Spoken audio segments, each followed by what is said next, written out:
Nasayop ba ang ginikanan?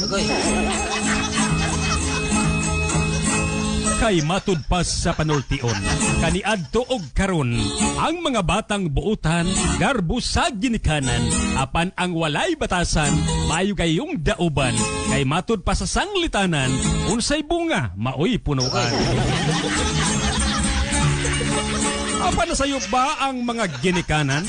Sa pag-atiman sa ilang mga kabataan, gani gibuhat nila ang tanan, aron ang maayong kaugmaon sa mga kabataan maangkon.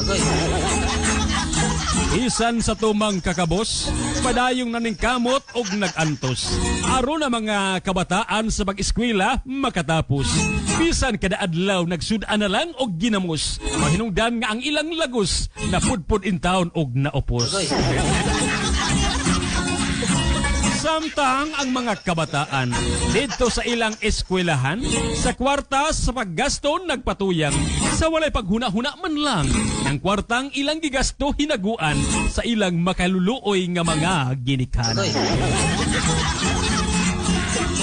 Usa pagkapait huna-hunaon, ini karong bagong panahon, nga mga batanon karon labihan na kabuluyagon.